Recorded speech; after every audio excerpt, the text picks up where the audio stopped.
microphone. Hello, so we're here with Ely Moore. Hi, Ely. Hi. We're so happy to have you here.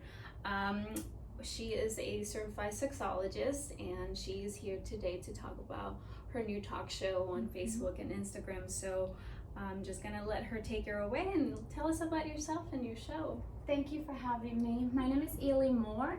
I am a relationship counselor, also a certified sexologist, motivational speaker, and sex health educator. Pretty much, I am very excited to share with you that I am launching soon my own talk show. And the talk show is pretty much about a combination of body, mind, and soul. What's gonna happen is that we're gonna do interviews on professionals and educators and people that know a little bit of everything per se. And we're gonna do 1 hour every Tuesday at 8 o'clock. And then the video is gonna be live on Facebook. It's also gonna be on Instagram and also the YouTube channel. The purpose of the show pretty much is educating the community in different topics, not just sexuality, but how to take care of yourself from the balance of body, mind, and soul. Okay, and telling me, kind of, you mentioned something about having different professionals and them knowing a little bit of everything. What exactly do you mean by that? So, for example, when it comes to my career as a certified sexologist, some clients come to me telling me that they might have a sexual dysfunction, and what I do is the first thing that I do is rule out that they don't have an actual medical condition. In order to do that, because I'm not a doctor in medicine, then what I do is I refer them to a doctor and they can check certain things. A lot of times I have found out that it's really not a sexual dysfunction, but it could be anything from lack of communication, low self-esteem, problems in the relationship. You see, when you go to the bedroom, that's when you're most vulnerable. And so every problem that you're struggling with, we kind of bring it to the bedroom, and of course it affects our sexuality, but that doesn't really mean that it's a sexual dysfunction. So just like a gynecologist will check sex health in a woman, urologist, a medical doctor can also tell you if you're taking a medication that maybe is causing low libido, or if you're taking an antidepressant and that's affecting you. So other than the medicine, I also have people that teach modalities that are more holistic, like yoga and meditation and nutritionists and people that work with aesthetics and different things. It's all about maintaining a balance and feeling good in the inside so that you can look good in the outside and then attract what you want in life in order to be happy, healthy, and fulfilled, pretty much. Yeah, it's great. I've actually had a chance to kind of see a few of the different interviews, and it's really interesting what she's going to be doing. I know that you speak English and also in Spanish, correct? Yes. So that's great also. Which is a great plus because I can expand in the community. If somebody doesn't speak English, then I can also do all my work in Spanish. Yeah, and that's amazing. I think that's something that we need, and people are scared, taboo. Also in our Latino community, that can be a little bit hard if somebody doesn't speak the language. Yes. Another thing that I actually was interested about is you kind of combine not only your professional knowledge of sexuality and being a sexologist, but also you have brought in something that is very important, which is the personal side of it. Yes. And experiences, which I think makes it that more interesting and hits very close to home when it comes to patients and being able to kind of deal with what they're going through. Yes. Tell me a little bit about that. So pretty much my educational background is on psychology, it's mental health counseling. But when it comes to work experience, I have worked with everything from sexual abuse to domestic violence to people that are struggling with something that it's based on low self-esteem. Maybe they have relationship issues, and I feel that because of my education and life experience, I have been able to put that together. And what I mean by that is I'm a cancer survivor. I also survived sexual abuse. I have been divorced. As a matter of fact, last year I lost my baby at birth. I was abandoned by my husband. And what I'm trying to say with all that, it's not poor me, but the fact that we all go through something at certain point in our lives. I have gone through a lot, but that doesn't define me. I feel that every experience that I have had, it teaches me something. It makes me stronger, wiser. And what I do with that is I have learned with the years to shift it into a tool that I have used to help myself and now help other people. And I think that's very powerful, because there's certain things that you learn in books, which is great, like my educational background, but when you combine that with your life experience, it makes you understand people better. So a lot of times I have a client that will tell me something and will be like, well, you don't know exactly what I'm going through. And most of the time I do. And I'm not an expert on everything, but having so many things happening in my past, I feel more related to what they're going through. And also when you see, for example, a therapist, that is just like, let's say, marriage counselor, it's just like one specific thing. In my career, I try to blend in different things so that it's more like empowering, motivational, through life experience, so that you understand what I'm saying, because I have done it. I have been there, or I have had clients that are struggling or have struggled with certain things. And I don't see myself as a victim, I see myself as a survivor. And that's very powerful, to tell somebody, if I can do it, you can too. Absolutely. And my job is not to tell them what to do. My job is to hold their hand and teach them the things that has been taught to me, and then that way they can learn and apply as needed. Yeah, that's great. And it actually kind of leads away on the fact that before this interview, you and I had been talking about you're also coming out with an audiobook, correct? Yes. That's so exciting. So can you tell me a little bit? Yes, I'm very excited. I have to say I'm 42 years old, and I finally decided to break the silence. There's a lot of things in my life that I might not express, or maybe express to certain people. Even some stuff to clients that I feel it's a powerful thing to share with them so that they can learn from it.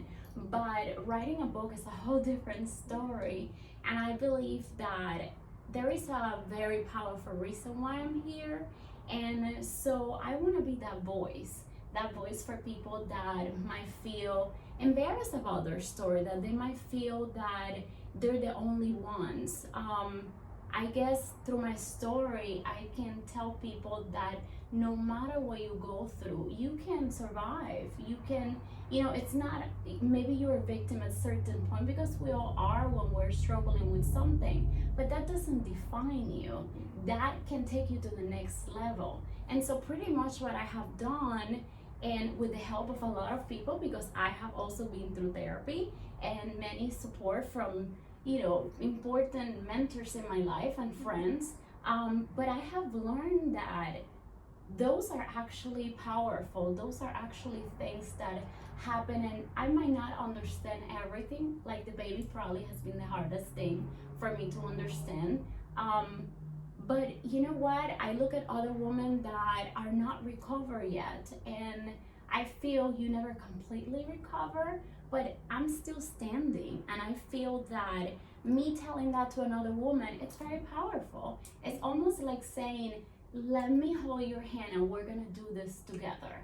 So I think that's the purpose of the book, to share all my stories and share how exactly did I shift them into a past traumatic experience, into the tool that I use that helped me, and now I help other people. And I see it all the time. And even though it's hard to talk about it, it's also healing.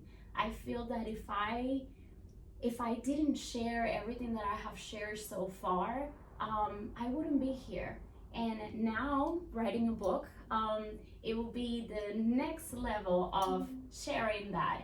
And when something happened to you, there's no reason to feel shame. There's no reason to feel embarrassed, not to talk about it. But there is a time and a place. You might not do it right away. You do it on your terms. There's no such a thing. Well, you should be recovering 6 months or a year. Some people take longer. I tend to bounce back pretty quick, I will say. But that's probably because of my background and my great support system. But I have been in bed for 3 months depressed. There's no shame on saying that you have had depression. There is no shame on saying that I was sexually abused. It wasn't my fault, but talking about it makes me better.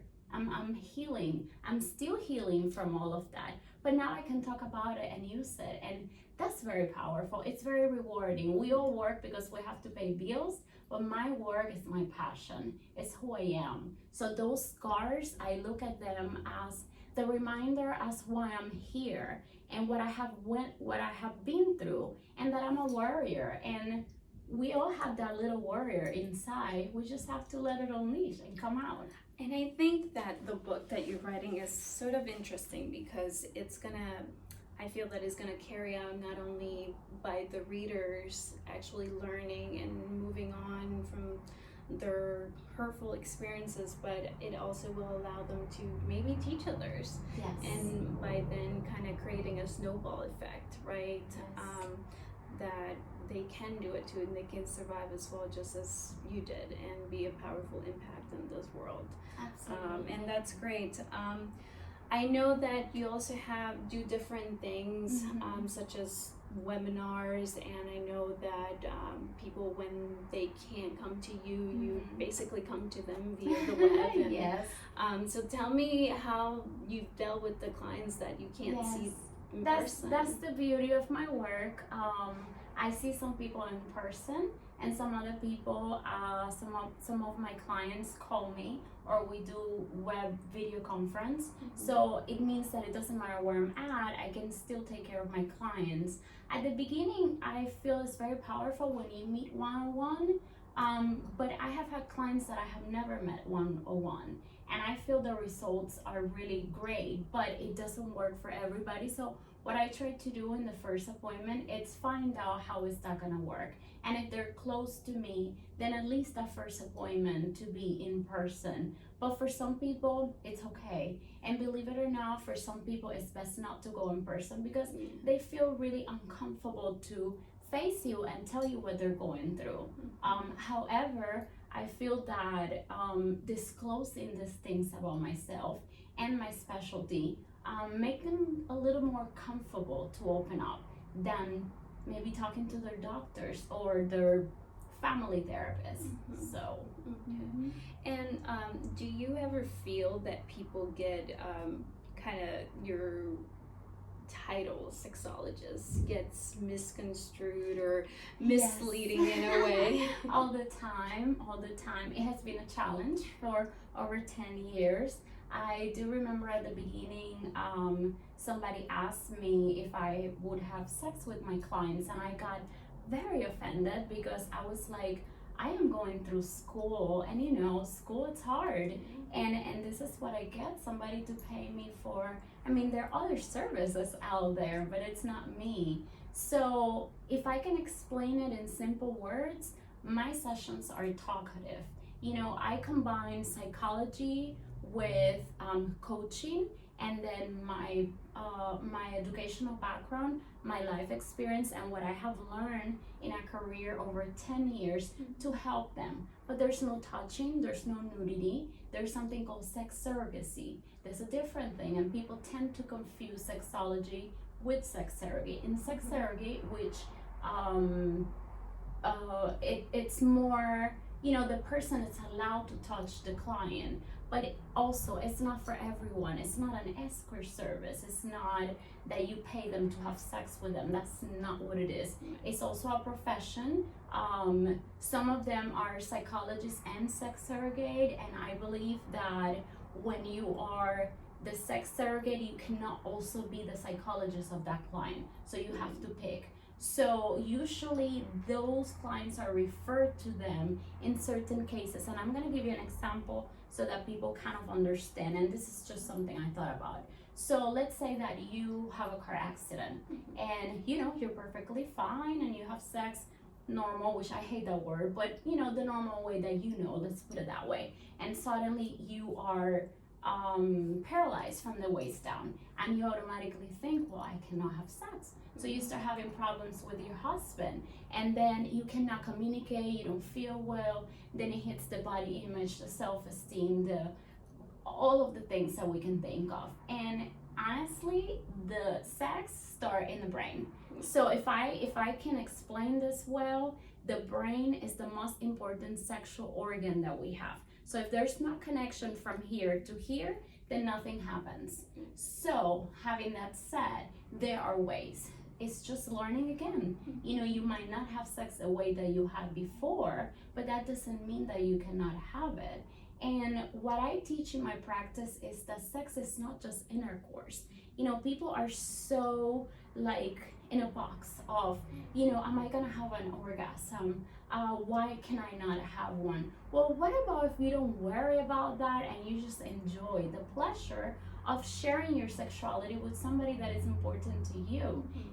Reach higher levels of arousal so that you can enjoy. And if the orgasm comes, it's like the cherry on top of the pie, but it's not necessary. It's not the goal. That's what I try to tell my clients.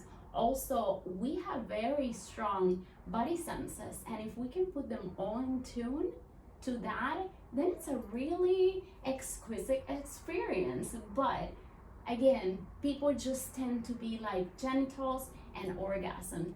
Sex could be anything. I mean, just the fact that we can share our bodies, our intimacy, even in a non-sexual way, to feel pleasure just by looking at each other, by talking low, slow. I mean, it could be so many things that enhance that. So that's what I try to teach people, because there's a lot of lack of education.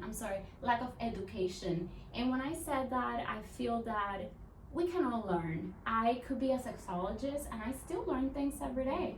As a matter of fact, if you are with a partner for 10 years, you might think that you know it all. And then you get separated and you start with a new person, and the person doesn't like anything of what you like, and it's like, I don't know anything. So it's very interesting to see that you don't know anything again. So you start from scratch. So that's the beauty of it. I feel really happy that I could teach people different levels of sexuality and to own your sexuality. You see, I feel that people think you have to give me an orgasm. No, you're responsible of your own orgasm. So if there's something not going on, not going well, you deal with it, whether it's a mental health condition, whether it's insecurities, body image, it is possible. And that's where I come along to just help you understand that. So I feel it's a very interesting career. Yeah, I definitely think your career is very exciting, and the psychology part of it is so interesting. Human behavior is just absolutely very interesting. Something that I guess now we're sharing with you guys, because I guess I don't know a lot of sexologists, to be honest with you, and it's not something that we discuss about all the time, but it's so important, and I think we get to know this wonderful person and let us teach us all the great things. One other thing I wanted to ask you, what do you think is one of the most important experiences that you've had in your life that kind of have shaped you? I know that you mentioned quite a few, but what do you think has made you who Ely is today?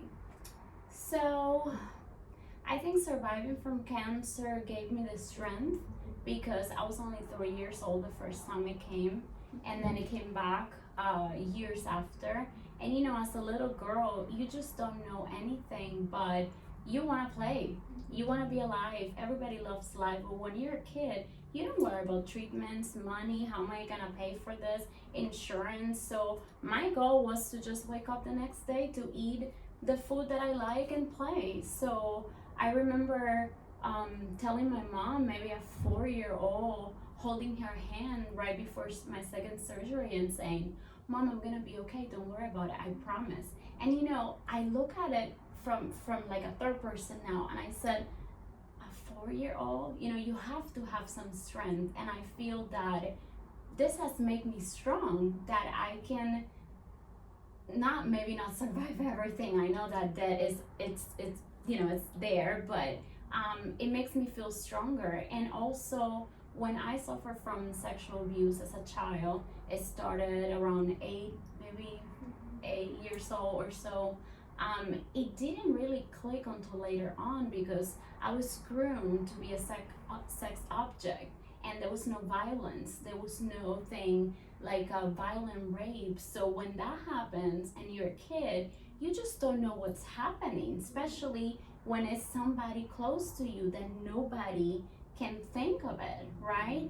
And I remember for years thinking it was a game, but then the game, it's something that I didn't want to do anymore. But then you're scared. You don't want to say, you're ashamed.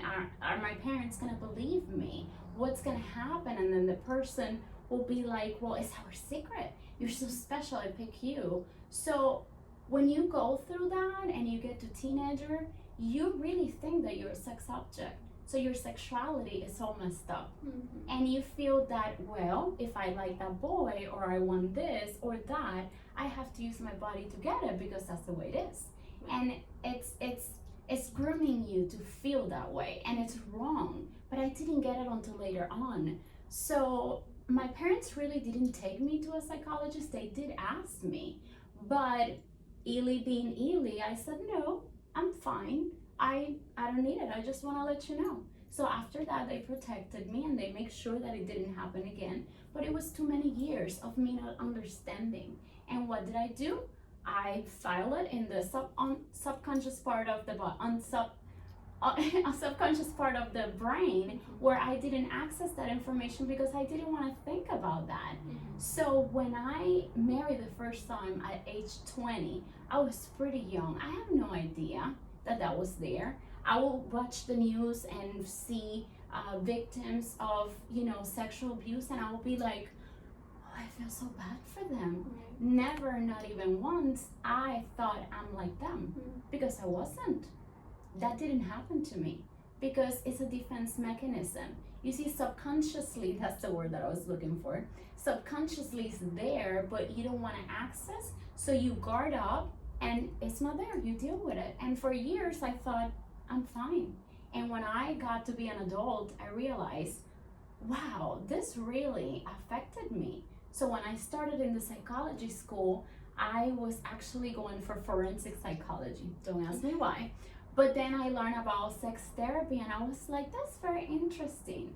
So I went to a panel that was for sex addiction, and I was mesmerized. I was like, what is that? So I started learning more and more and more. And then I realized, wait a second, I might have to do with this, some of it, you know, like the sexuality part. And then I learned sexuality is really strong. You see, we all have it. We're sexual creatures. Some people don't want to talk about it, but the reality is we come from sex.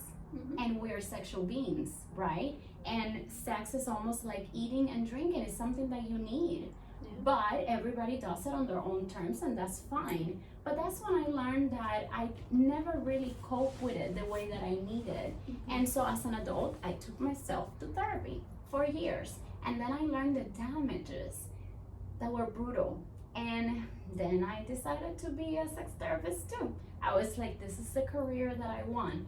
But I'm gonna use my story to help people. And as a matter of fact, I wrote a grant. The grant is to sexual abuse children, and it's to prevent that. It's an educational program that involves the parents and the children, which, by the way, I haven't found a founder, but if you know of anyone, let me know. So it's a grant that will educate families on it. So then you talk to the parents in their level, and you talk to the children in their level, and then you make them talk about it, because that's the thing. People don't talk about sex, but we all have it. So why not teaching them? And so that's how my career got to here. And every year I just learn something new. You know, I learned that that I never stop learning. Mhm. So Yeah, I think that's part of life. So you would say that your experience kind of led you to yes, be I a feel that I didn't choose my career. My career chose me because what I went through. But it took years for me to see it. And believe me, at the beginning, I couldn't talk about any of it. And now it's like, it's okay. It's okay because it was not my fault. And that's, if there's a message that I want to put out there, is that if you have been sexually abused, you didn't call for it. I mean, you could be at the beach. Let's say worst scenario, you're at the nude beach. Does that mean that you are having a sign say, okay, come and abuse me? No. So there's no such a thing as she or he call it. No. Sexual abuse is something that you don't agree to it. And when you're a child or you're drugged, you don't know, it's not in the question. I mean, you're not capable of saying no. So I feel that pushes me to be the voice for what I do. In Asheville, we have a campaign going on, and it's called Still Standing, which I did a video of my story. And we have 6 feet tall silhouettes, kind of like my height. And we place it through around the city. And the idea is to create awareness that sexual abuse exists, and that it exists right here next to us. Our neighbors, our colleagues, and people are like, but it is true. So by talking to other people, we help them come out of that, I don't even know how to call it. It's like putting yourself in a cocoon and thinking that when you wake up, everything is gonna be gone, but it never goes away until you treat it. So I love advocating for that. It's a beautiful job. Yeah, it sounds very exciting. You're such a powerful woman. I can tell you Thank that. you. So tell me how we're going to be able to find your talk show, and give me a little bit more details so that way, you know, we can stay tuned for that. So the talk show is going to be live on Facebook every Tuesday at 8 o'clock. And then that video is also going to be put in Instagram, and then it's gonna go to my YouTube channel. My Facebook page is Illy Moore, which is ILYMOORE, same as my website, and my email actually is info@illymore.com if you have any other questions about it. So on next week Tuesday, it's gonna launch this video, just to open it up, because this is the first time that I talk publicly. So thank you for having me here about my show. And I'm really excited because I feel that I don't know it all. I do want to know it all, but I don't. And so bringing professionals, educators, will help me to teach the community certain things that I don't even know. And I feel that teamwork is what it is. You know, you get together and then you exchange knowledge and experience, and that helps the community, but in a way that they're not threatened. They're in their house just watching, and they can ask questions or not, and they can call me privately or ask in the chat. So I feel it's gonna be great. I'm very excited. And this is, by the way, very outside of my box. I'm not an introvert, but this is outside my box anyway, so. Definitely not an introvert, but we're very happy to have you here. And if you had one thing to say to all of the people that are going to be watching you, okay, what is that one thing that you want to say for them to remember Illy by? Okay, so I will say happy is the new sexy. Happiness comes from within. When you work on yourself, when you date yourself, when you get to know who you are and where you want to go, that will lead you to grow and move on in life. And as you can tell with all my stories, no matter what happened to you, it is okay. There's help. There's people like me and many other people. So my message is, if you don't have the voice and the courage, look for somebody that can help you, because there are many advocates out there. And it is just great to be able to keep learning new things every day. I learn things every day, and I feel that the message will be that education is the key and happiness starts within. If you want a happy, healthy, fulfilled relationship, you have to have that with yourself, because if I don't love myself, respect myself, and value myself, then how can I expect you or anybody else to do it? So that will be probably my message. Sounds great. Well, happy is the new sexy, guys. So Yes. we look forward to what you're coming up, and I do not doubt that this woman is going to be one day on a TED Talk. I can guarantee it. So thank you for Thank you so much. being here and having us with this news. Yes, It's I know. exciting. Can't wait. Okay. I will see you guys soon. Thank you. Okay. Stay tuned. Bye, guys.